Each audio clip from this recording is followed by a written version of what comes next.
Olam Habah, the world to come. Some people think of it as a place we go after we die. Now, Jews don't like to talk about Olam Habah because we don't know what happens after we die, and we know we can't know. So instead, we focus on Olam Hazeh, on this world. And I've always liked that about Judaism, and as a Jewish text teacher, I've always seen it as my job to try to understand how every Jewish text is trying to guide us in how to live a kind, compassionate, caring, and more meaningful life, ba'olam hazeh, in this world. And then, in the summer of 2010, 3 very close and dear friends of mine died within a few weeks of each other. Too young, and after long and difficult illnesses. And I found that the focus only on Olam Hazeh, on this world, was no longer enough. I had a lot of questions and I was really struggling. I was asking myself, how was it that my friends still felt so present and yet they were gone and gone forever? And what does forever mean? And what does that mean for me and how I should live my life? And what does it mean about what I should be teaching? Rabbi Abraham Joshua Heschel wrote, "Life's ultimate meaning remains obscure unless it is reflected upon in the face of death." And I had a lot of questions about life's ultimate meaning in the face of my friends' untimely deaths. And in my grief, I knew I needed a framework within which to ask these questions. And I've always trusted Judaism, and particularly Jewish texts, to be the framework within which I would ask difficult questions. And I trust Judaism and Jewish texts because I believe they're smarter than me. They've been around a lot longer than me. And I think I probably have something important to learn from them.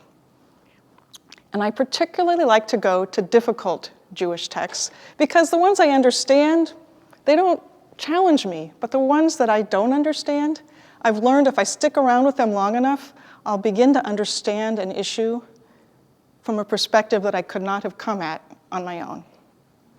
And I was thinking about it, and it happens that there actually was a text that was calling out to me, Darsheni, come, interpret me, spend some time with me.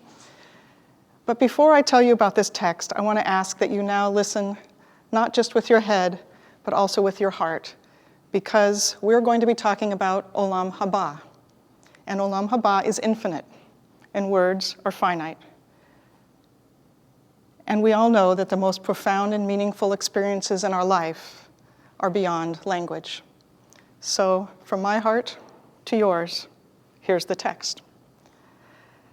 The text was in a book of unusual Jewish texts put together by my teacher, Danny Siegel, over 30 years ago.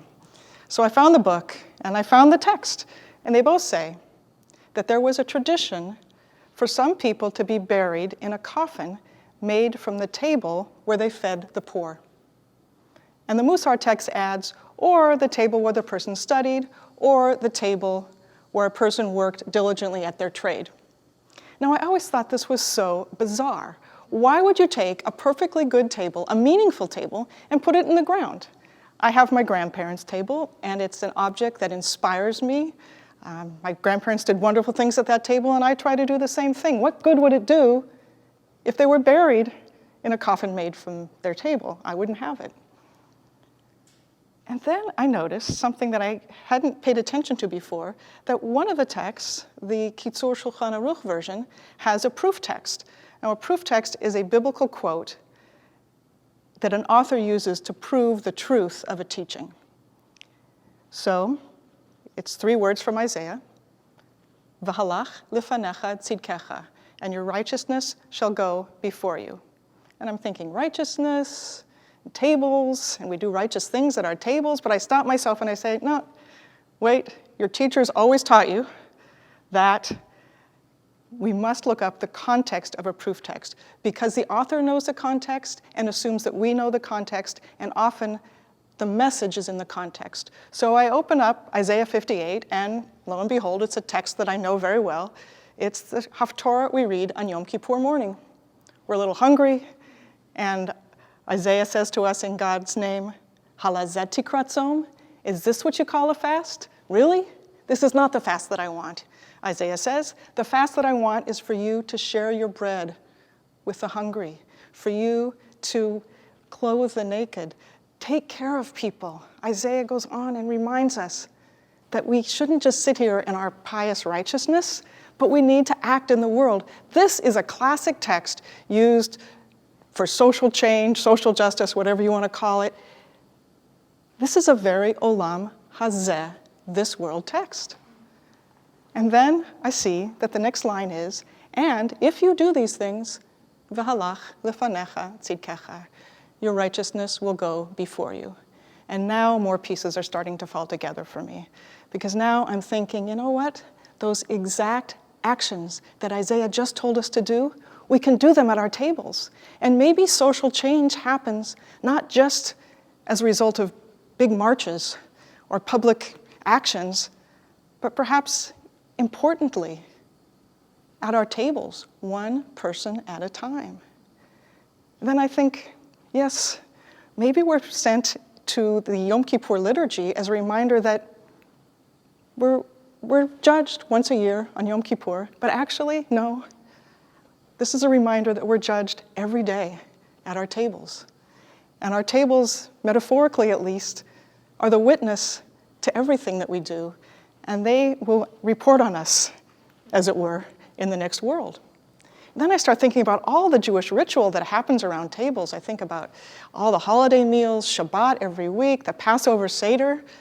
And then I'm starting to think about other texts that I know. For example, in the Talmud it says, now that the temple is destroyed, how can we atone for our sins? We can't bring sacrifices. And the rabbi said, no problem. Now that the temple is destroyed, shulchano shel adam mechaper alav. A person's table is where a person can gain atonement, where we can repair our relationships with God and with each other. And I was thinking about tables, and I realized I know the power of what happens at tables. We all know the power of what happens at tables. And I started thinking about my friends' tables. And I thought about my friend and former camper, Josh. I remember sitting with him at hospice, little table pushed up against his bed. And he was telling me about his hopes and his dreams for his 3 young children. And that unconditional love, it still moves me. And I thought about my friend, my mentor, Joyce, her work table at school, her desk where we would sit so many times to discuss all the unique needs of every individual child in the school. And her compassionate, caring wisdom, it still guides me. And I think about my childhood friend Mimi sitting on the back porch at her table in the sun. And I remember her telling me with such determination of her desire to stay present for her children and her husband and to continue to go on bike rides with them and travel with them in spite of a devastating illness. And that passionate optimism of hers, I still feel it. And I realize that even though they are gone, those moments of connection that we shared, the details will fade, but the essence will never go away. I'll always have that. And then I started to think more as a result about my own table and what happens at my table and who's there, who's not there, what we talk about, what we don't talk about. And I started to really pay a lot more attention. And as a result of that, I started to see others and myself in new ways.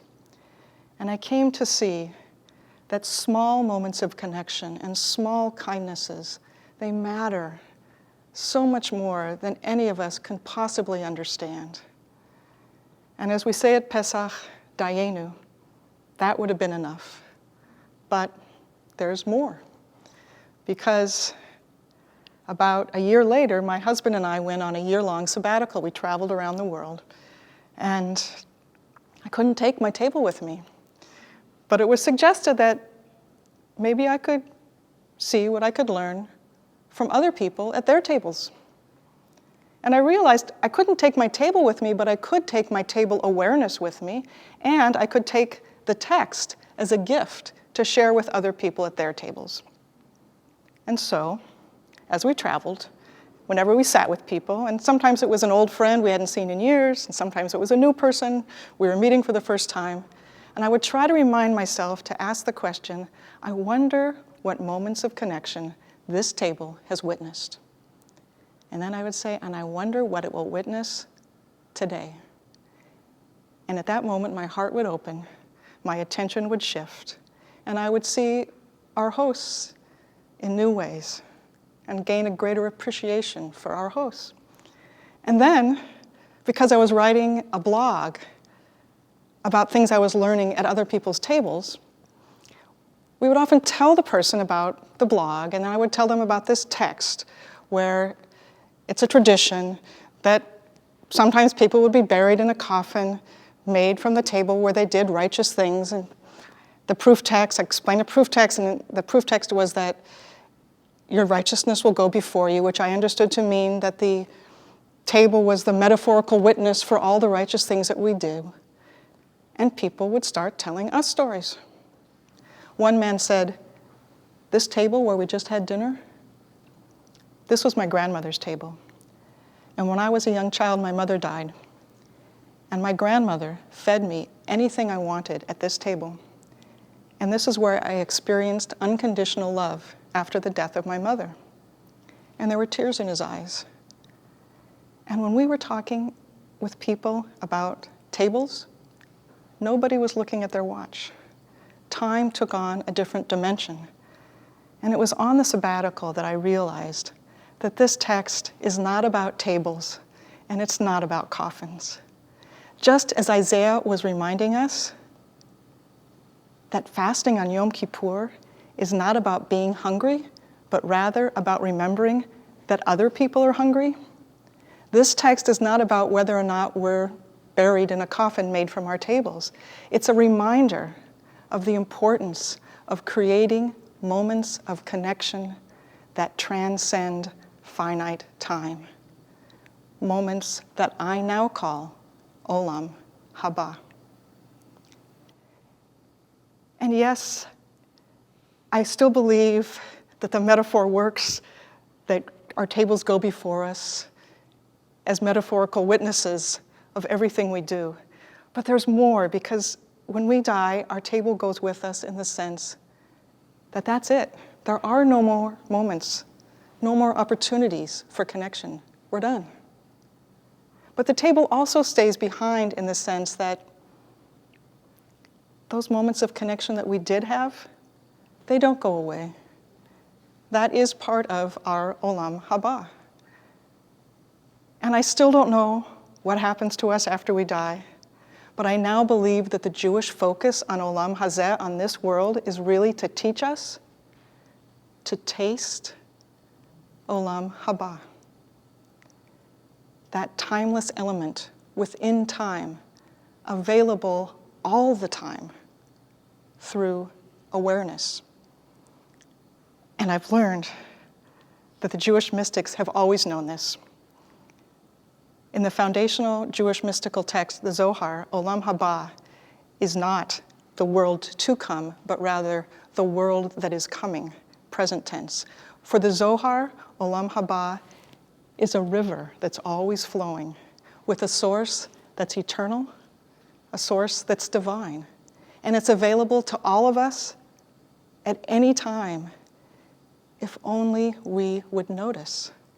And there's so much more, because this text and these experiences led me not only to rethink the meaning of Olam Habah, but it led me to rethink so many more of the questions of life's ultimate meaning, and it led me to so many other beautiful texts. But for now, Dayenu, it really is enough. It's enough because these questions can't really be examined except through personal experiences that touch the heart. And so if these questions are important to you, which I imagine they are, then I invite you, the next time you sit at a table with another person, try to see the experience through the imagined eyes of the table. And since the other person most likely is curious about these exact same questions, Share this beautiful, crazy, heart-opening text as a gift. And then take a deep breath and see what you learn as you enter the river of awareness and connection, that timeless and transformative river of Olam, Habah.